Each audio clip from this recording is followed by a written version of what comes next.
Hello everyone, once again welcome back.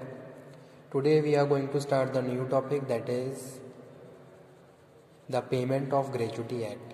This act we will cover from today, the Payment of Gratuity Act 1972. ठीक है, तो सबसे पहले इसका इंट्रोडक्शन देख लेते हैं. Introduction, the payment of gratuity act. तो जो ग्रेचुटी का जो वर्ड है, the word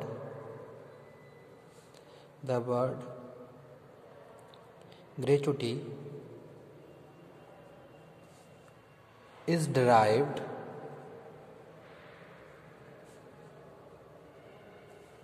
from Latin word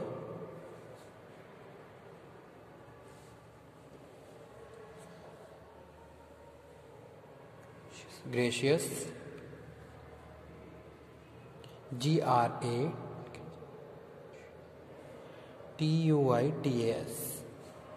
which imply a gift.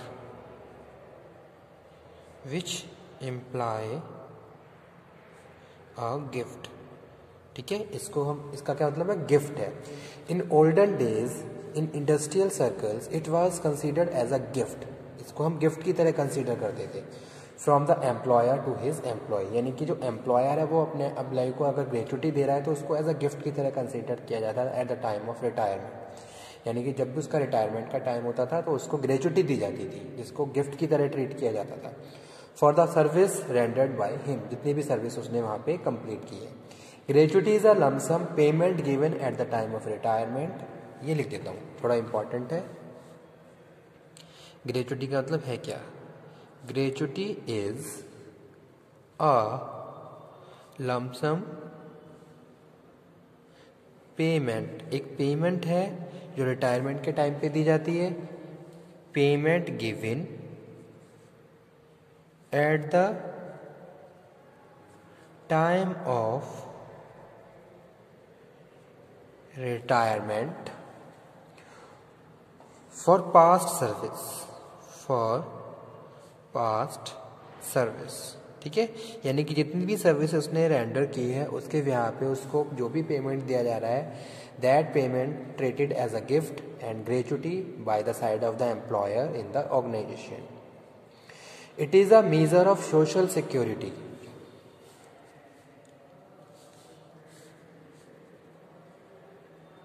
Major as एक तरीके से सोशल सिक्योरिटी है उन वर्कर्स के लिए जो रिटायर हो रहे हैं. Provided to employee and his family as well as reward for rendering unblemished service during major part of his lifetime. Okay, तो वो उनको दी जाती है. अब देख लेते हैं भाई क्या हिस्ट्री है पेमेंट ऑफ ग्रेचुटी एक्ट की.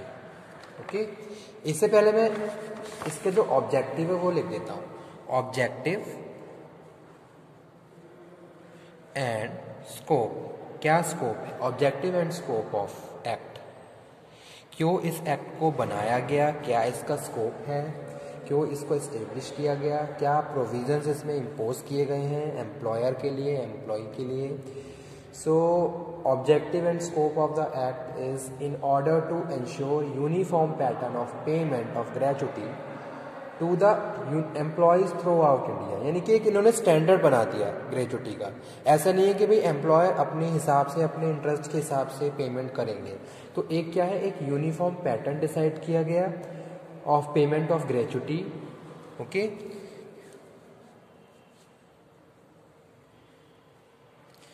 in order to ensure uniform pattern of payment of gratuity to the employees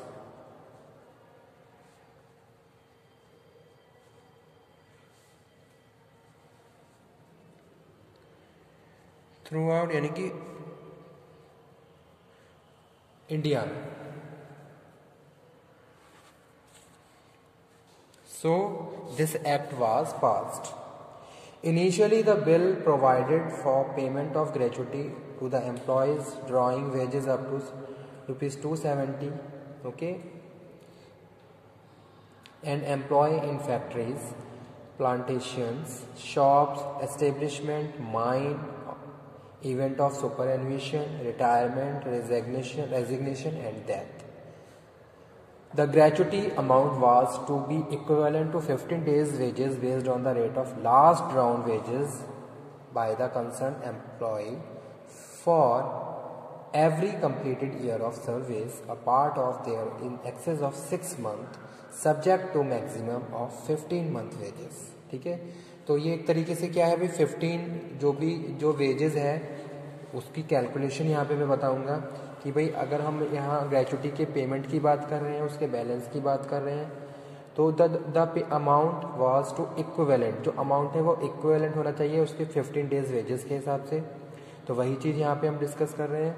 और उसने लास्ट कितना काम किया है, 15 days wages based on rate of last down, यानी कि लास्ट टाइम पे वो कितनी सैलरी ले रहा था उसके हिसाब से। तो इसी के साथ आगे हम डिस्कस कर रहे हैं applicability of the gratuity act. Applicability of gratuity act, okay. तो the act applies to every factory, mine, every factory, mine, oil field, plantation, part and railway company. Second one है एवरी शॉप और establishment, every shop and establishment with in the meaning of any law, with in the meaning of law, okay, जहां 10 या 10 से ज़्यादा लोग काम कर रहे हैं प्रीसीडिंग 12 मंथ्स। थर्ड नंबर पे बात कर रहे हैं सच अदर एस्टेब्लिशमेंट, कुछ अदर एस्टेब्लिशमेंट जहां वहां पे भी ग्रेचुटी एक्ट अप्लाई होता है। फर्स्ट पॉइंट से द्वारा डिस्कस कर लेते हैं। जो ग्रेचुटी एक्ट है, gratuity act applicable in every factory, mine, oil field, plantation और पार्ट और रेलवे कंपनी, हर जगह ये एक्ट क्या है, अप्लाई होता है। सेकंड बात कर रहे हैं एवरी शॉप या कोई एस्टेब्लिशमेंट है with in the meaning of law, जहां ये लॉ काम कर रहा है तो वहां पे भी फैक्ट्री ये ग्रेचुटी एक्ट एप्लीकेबल है। थर्ड नंबर पे बात कर रहे हैं सच अदर एस्टेब्लिशमेंट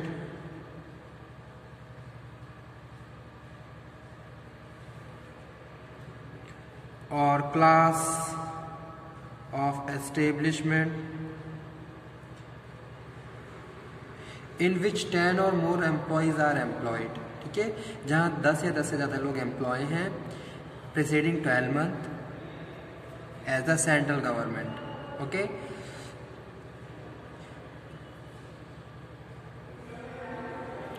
तो हर जगह क्या है, फैक्ट्री उन सभी एस्टेब्लिशमेंट में ग्रेचुटी एक्ट एप्लीकेबल होता है, okay.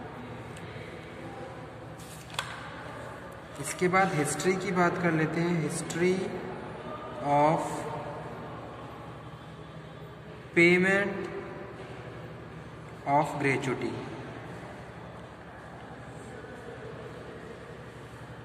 Act, history of payment of gratuity act.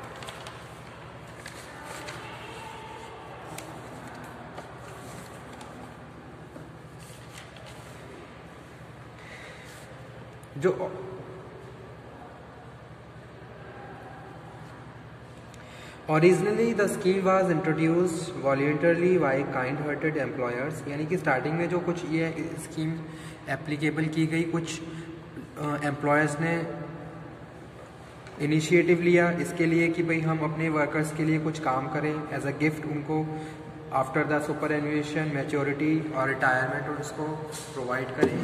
So that's why this act is applicable, payment of gratuity act.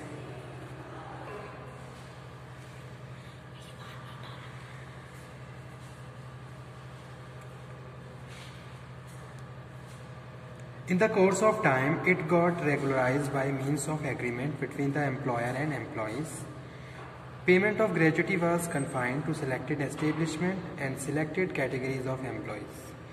There was no legislation to provide the payment of gratuity to employees. उस time ऐसा कोई मतलब कि rule नहीं बना था कि भाई आपको ग्रेचुटी प्रोवाइड करनी है वर्कर्स को. एम्प्लॉयर अपने इंटरेस्ट के हिसाब से, अपनी विश के हिसाब से अपने वर्कर्स को उनके सुपर एनुएशन, मैच्योरिटी के, रिटायरमेंट के इस पे ग्रेचुटी दे रहे थे. ठीक है, जो कि क्या हो गया वहाँ पे एकदम रेगुलर, उस टाइम के बाद रेगुलर देना स्टार्ट हो गया. Industrial Tribunal and Supreme Court judgment in courts of settling dispute emphasize to need for social security legislation to cover industrial sector. Okay.